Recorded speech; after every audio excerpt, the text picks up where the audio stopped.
there, and welcome to a review of every Evan Hansen. We have not one, not two, but 3 mediums that this story has been told over the past 6 years, and today I am going to be reviewing all of them and discussing the differences. The first is obviously the 2015 Broadway musical starring Ben Platt. The second is the 2018 YA novelization written by Val Elmick and some other people. And then the final one is the 2021 film starring Ben Platt. All of these do quite different things, but I think the biggest thing with all of them is you sort of have to be a fan of the original play in order to get on board with it. You'll understand more as we go along through our numbered list of all of the things that I want to talk about. Buckle in, it's going to be interesting. Also, this will have full spoilers for all of these, so if you're not already familiar with Evan Hansen and you have some interest in it, go away. This video will be waiting for you when you come back. Part 1, Evan. This is the first item that I put on the list because right away I want to talk about the hair. The hair has been a big point of contention, and I agree, it looks bad. In all of the promos it looks bad, but when I saw the movie on opening night, I forgot about it within 10 minutes. It's a weird choice, but it is not detrimental. I saw the play in Toronto in 2018, and it starred Jordan Marcus as Evan Hansen, and he was absolutely incredible. At the time, I was sure that he was a better vocalist than Ben Platt. I cannot confirm that anymore. Definitely my memory has probably faded in the time since, so I could be wrong there, but he was absolutely incredible and a great Evan. I think one of the things that these have in common is he got a bit of criticism for being quite a bit older when he played him, when Evan is supposed to be in high school. But with theater, you sort of already have that suspension of disbelief that you have to go through. Film doesn't quite have the same level, which I think is probably why Ben Platt was criticized more for it. I should also say, because I saw the play in 2018, I do not have a photographic memory of all of the events that took place, so I may misstate some things from the plot there. The soundtrack, of course, I have totally memorized, so anything within a song I have down pat, but I'm sure there are little changes that I won't quite remember properly. And this is where we can talk about the book for the first time, because it is told in first person from Evan's perspective. And that gives you a very different view of him in a good way and a bad way. Because Evan is sort of a morally gray character. You understand where he's coming from, but he definitely doesn't do the right thing most of the time. But reading from his perspective, you get a sense of just how much of a jerk he is. He has very much a sentiment of he's a loser in high school, but he also doesn't want to hang out with fellow losers. He still has a sense that at least he's not like these other people, which is not a generous thing to think, but definitely, as someone who was not cool in high school, definitely something that people do think. The book is also challenging being told from Evan's perspective because before the events of the main story, Evan tried to kill himself. When you're reading from his perspective, like, he knows that, and the gymnastics, the hoops that you have to jump through in order to make it so that he never admits that to the reader feels really disingenuous, because do I actually know this character? Like, the second you find out that Connor killed himself, you would immediately equate that to your own suicide attempt. And maybe if you didn't know the story and were just reading it for the first time, it wouldn't really bother you, but for me, I kept waiting for it or looking for subtle clues while I was reading, and it just doesn't work from that perspective. It also means that the impact of the other characters is lessened, so you don't get like the song Requiem, because that is told from the Murphy's family perspective, so you don't get to know Zoe in the same way that you do in the other mediums. But the film does a lot of work to make Evan way more sympathetic than I thought he was in either of the other mediums. Things like the Connor Project, he doesn't come up with that. That's something Alana comes up with and approaches him with. So he's more a passive participant who just sort of doesn't know how to say no and gets sucked into this world a lot more easily. And I thought that that was a good choice, because having Evan be morally gray is interesting, but also creates some challenges with justifying his actions a lot of the time. In the movie, I didn't have nearly as much of a problem with some of the stuff that he did. Part 2, music. So let's get the book out of the way, because the book does do some stuff with the music. It has Zoe be a coffee shop open mic night performer where she does sing snippets of Only Us and I believe Requiem. And because I did this book on audiobook, you do get to hear a nice little acoustic version of it. But the book also does a good job of incorporating the lyrics. It's a cute little nod without feeling overt or out of place. But the music is probably one of the most interesting things about Evan Hansen. It's written by Paul and Pasek, who are also known for La La Land and The Greatest Showman, so they're kind of the forefront of movie musicals at the moment. From my perspective, at least, they are the saving grace. Especially The Greatest Showman. It is not a good story. It does not have a sympathetic lead.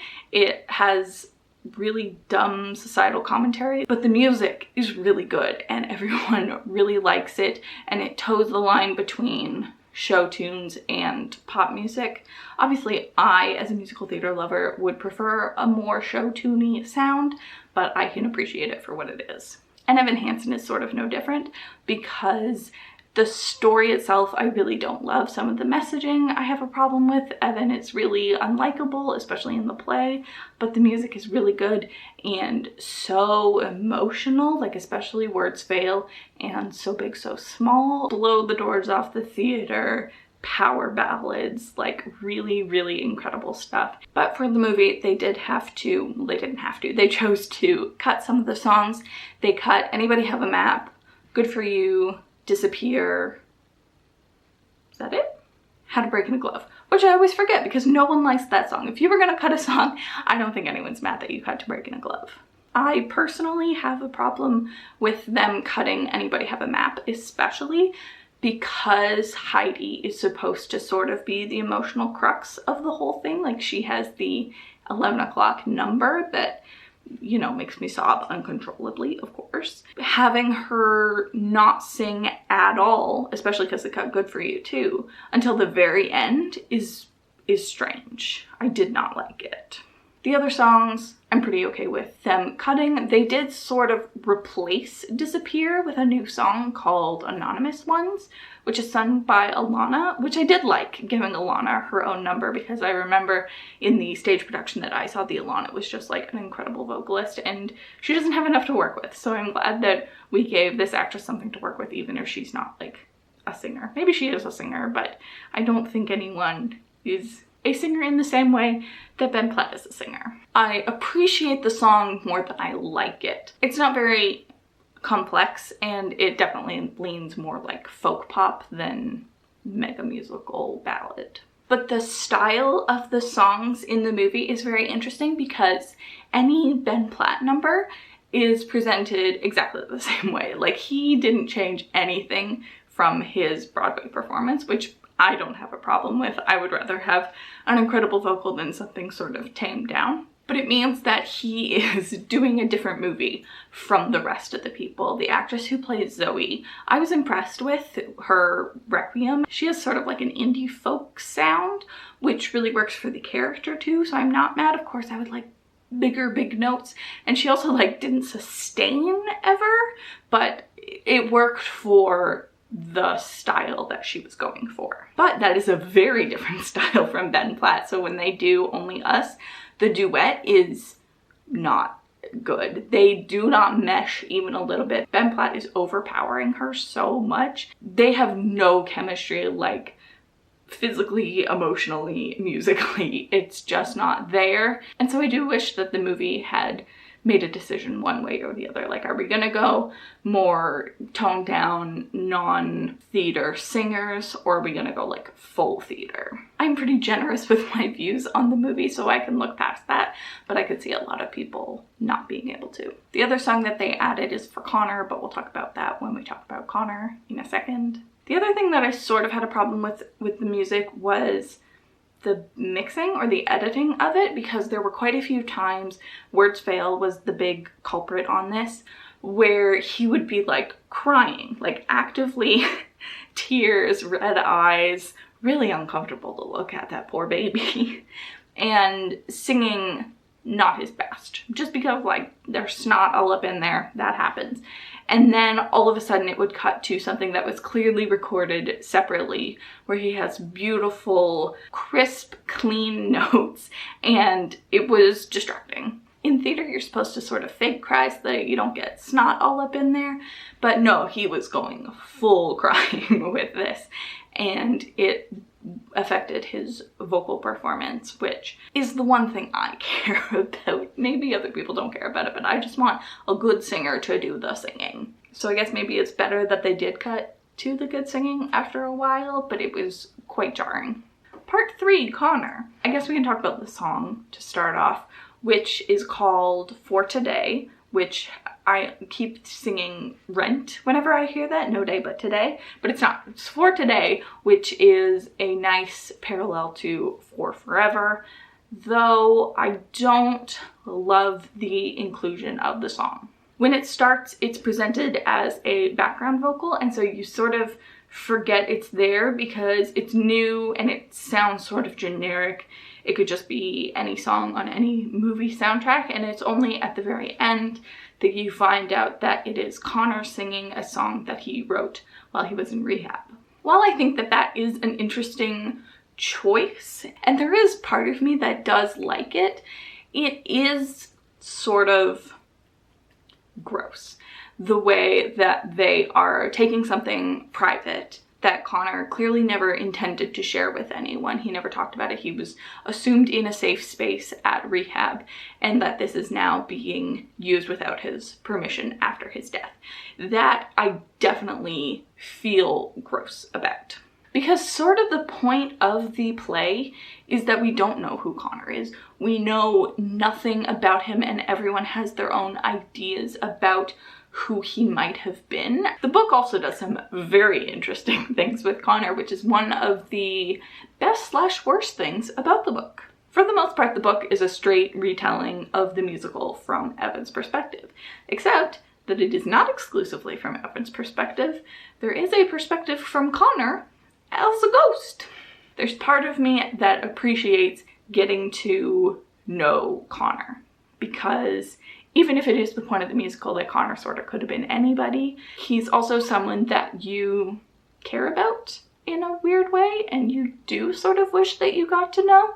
And so having it available in at least one of these formats is a very interesting choice. They also discuss in the book Connor's full journey up to killing himself, including the fact that he was gay. Evan Hansen has always felt super gay, and it's always been weird to me that like Evan and Zoe sort of get together. So any sort of gay rep in this, I will take. We know that Connor met Miguel at a private school, and then Connor took the rap for him when weed was found in their dorm. I don't think they shared a dorm, but he took the fall for him, and that sort of spiraled Connor's life to the point where he is now. And the moment that he decides to end it is when he texts Miguel after he's sort of not heard from him for the summer, and Miguel does the dots, and then the dots disappear, and he's like, well, I guess I really am alone.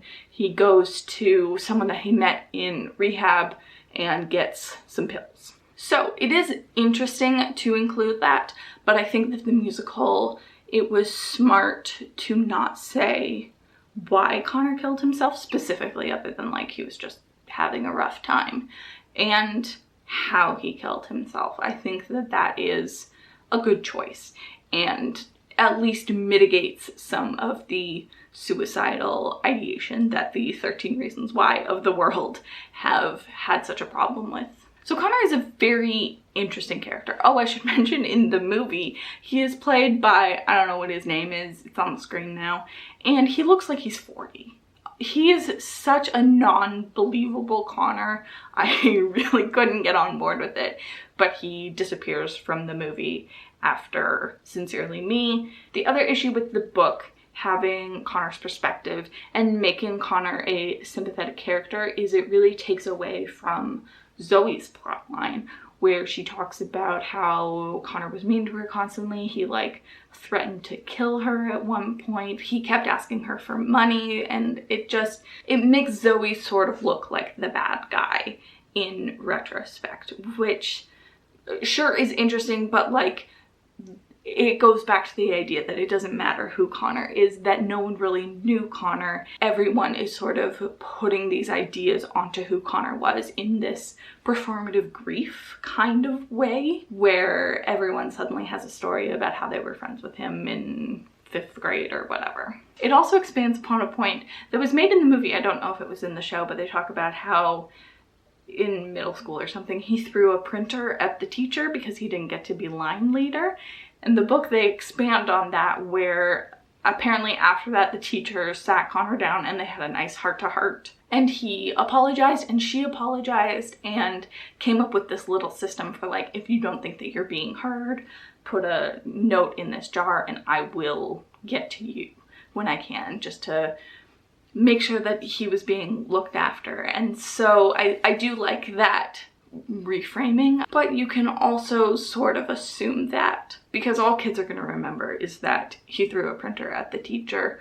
No matter what happens after, Connor has sort of transcended into legend at that point. I don't know, I just think the whole concept is really interesting of the way that they handle Connor. I don't think there's a good way to do it, but I do like seeing the variety of ways that different people will handle him. Also, Sincerely Me is the best song in the show and in the musical, so we have Connor to thank for that.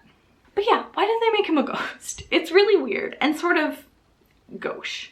He watches over his family as they're grieving and recontextualizes some stuff, but it all feels hollow because he's dead. So it's just sort of giving a backstory for the reader, and there might have been another way to do that, because Miguel, his boyfriend, or I don't think they were ever official, but does come back at some point in the end, and it is implied that the Murphys will get to know him. It's a little bit too nice and sweet and clean for my taste for a musical about suicide anyway. Part 4, mental health. This is a really interesting one to talk about because it has always been my biggest problem with Evan Hansen, is the way that it handles mental health. So the whole thing is a story about suicide, and the big show-stopping intermission number is You Will Be Found, which is Evan talking about how even if it's bad, someone's gonna find you, which is not true. And Evan knows that it's not true. He has sort of convinced himself that Connor was there and found him after he fell out of the tree. But it is not true, and I think that it is really dishonest to give people that impression. It does not mean that there are not people out there who want to help you and care about you. It just means that they will not necessarily find you in time. You have to go seek them out to a certain extent. And the flip side of that is go find someone. If you see someone struggling or being excluded, you can be the person who finds them. And I think that is a much more powerful and hopeful message than it's gonna suck, but then someone will find you lying on the ground. And it's much more active. It's a call to action rather than being something passive. This is Evan's song, and so maybe there's an argument to be made for, from Evan's perspective, he believes that you will be found, which I get, but because it's this big number, it is the show saying that to you, which is a big thing in books in general. Like, does the character believe this, or does the author or book believe this? And those can be different things, and it can sometimes be tricky to differentiate. The other thing that I actually haven't seen confirmed anywhere is that, from my perspective, like my read is that Evan is on the autism spectrum. And whether he is or isn't can really affect the reading of that, because his mom has a very pull yourself up by your bootstraps attitude, and Evan also has quite a quick recovery, not really, but like he loses all of his social anxiety and all of his little tics very quickly after he starts connecting with the Murphys, and that can be read very differently depending on whether he has autism or not. The book, especially being inside his own head, I definitely got that feeling more, but then in the movie I sort of got that feeling less. And it's not that it necessarily matters, like we don't have to know, we can still get the story out of it, but it does sort of affect my reading of how the mental health is handled. And there being 6 years between the musical and the movie, that's a lot of time, especially in the mental health space, that I think each new iteration sort of brings something new to light in that aspect. And I think the movie especially leaned into it with the anonymous ones, basically saying like, everyone is depressed and anxious all the time, which is true. So you might feel like an anonymous one, but you're not alone in that. There's also some talk about rehab, which Connor goes to, and some of them lean into it more than others. I found the movie really didn't talk about it very much. I assume that that is mostly due to weed becoming legal in a lot of places. It's not the taboo that it might have been in 2015, where drugs are blamed for a lot of Connor's problems, and in later iterations it becomes more of a social outcast sort of thing.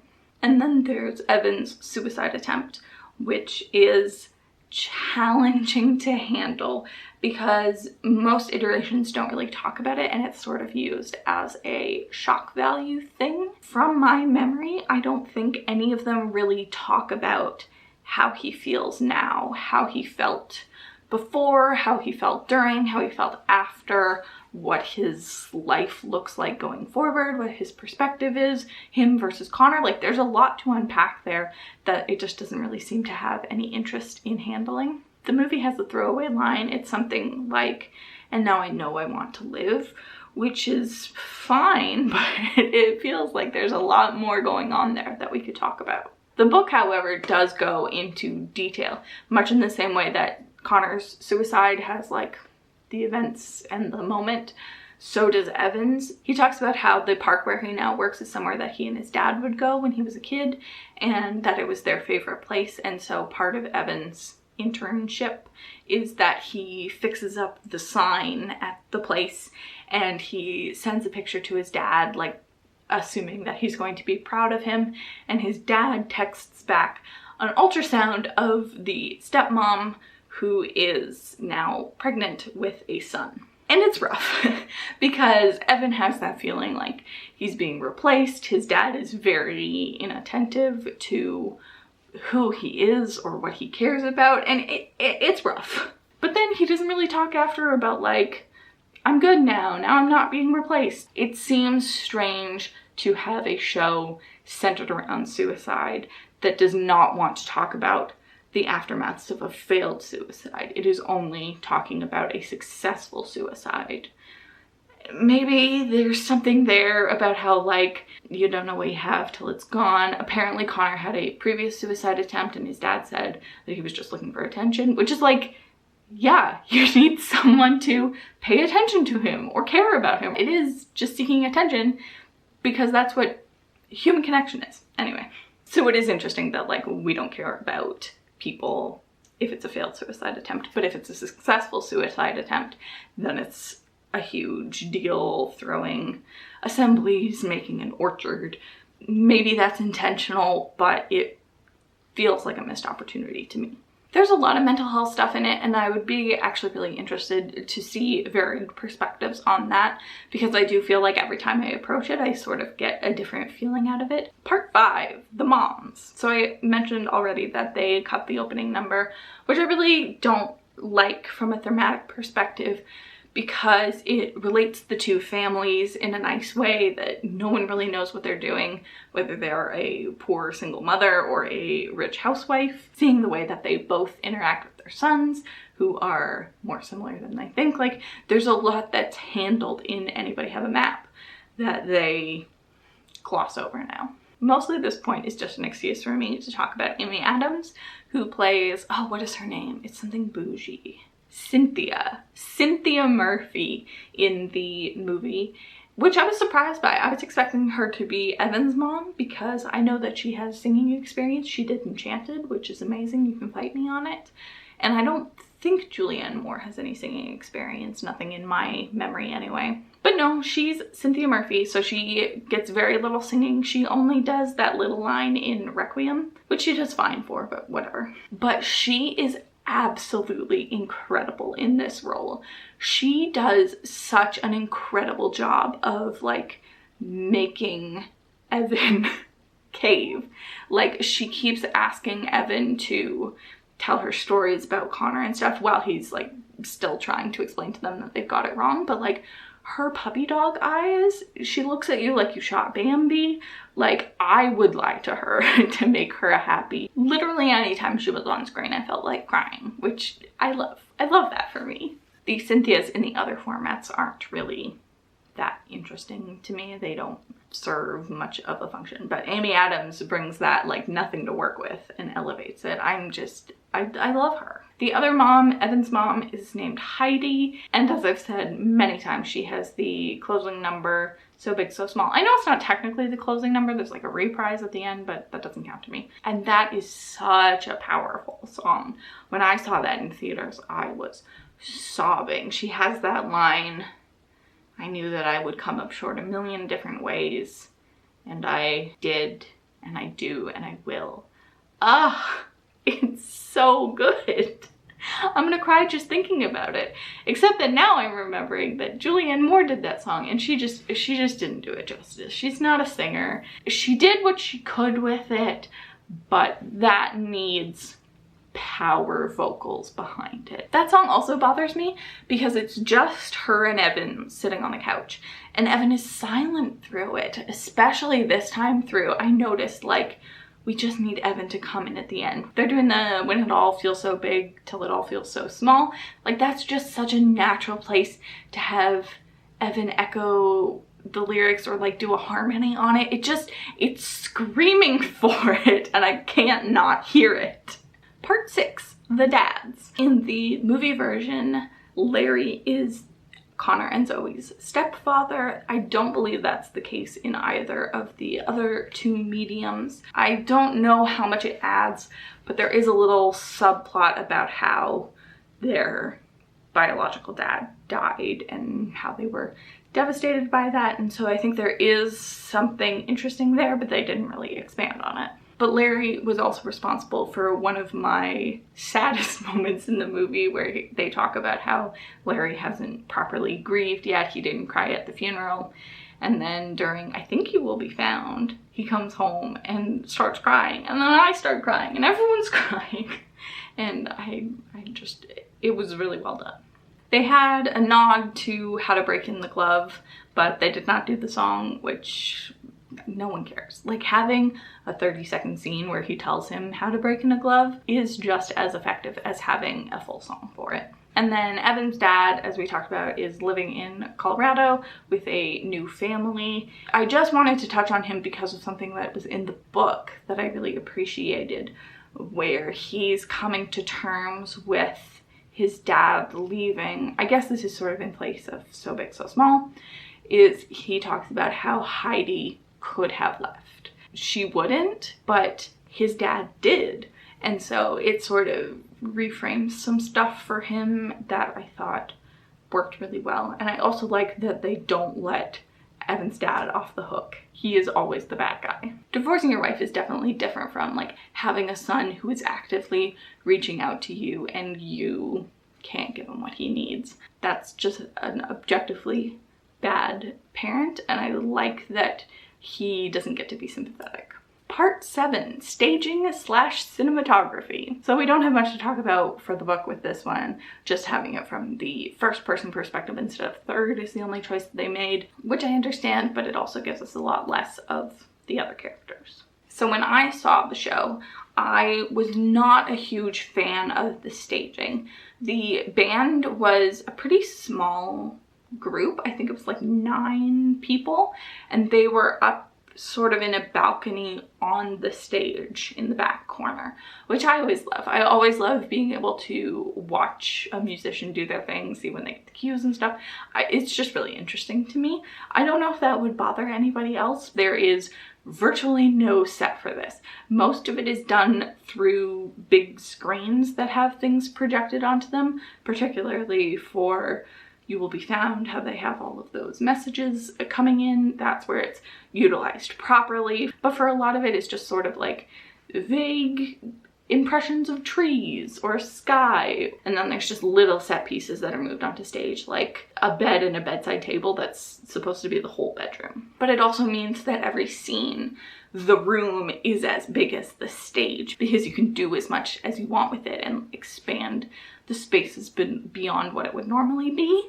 And in the movie, you don't really have that option. It felt very claustrophobic for a lot of it, where, for example, For Forever is done in the Murphys' dining room, and it never departs from that. So it's a very small, very dark place that has just like floor lamps everywhere. If you notice, virtually every scene, especially when there's a musical number, there'll just be like lights on everywhere. They'll have floor lamps and ceiling lamps and bedside table lamps, and it's just a lot. But it's because they can't do anything interesting with the lighting that you totally could do in the stage show. You could add colors or spotlights. Like, there's a lot of variety that you can give it that the movie wasn't able to have. So the way that it handles a lot of it is by using montages, so that you're not just watching someone singing a song for 3 minutes. Sincerely Me is by far the best number in the whole thing, and the way that it's shot is really fun. It opens with Connor singing while walking through school, but they do some cute things, like If I Stop Smoking Crack, he walks through the door and sings that line, and then Evan freaks out, so then Jared changes it. You know how it goes. But so they do the scene again, like he walks through the door again and sings a different line, which is really cute and a really nice visual representation of what they're doing. And the song is a banger, and the visuals in it are just like unabashedly fun. Even in the stage show, it's like the only song that's fun, and they do their dumb little dance for it. The film was directed by Stephen Chbosky, which I sort of forgot about until the credits because he is an author. He wrote Perks of Being a Wallflower and Imaginary Friend, which is big last year or the year before, so there's another nice little book tie-in for you. I don't think he was consulted on that YA book though.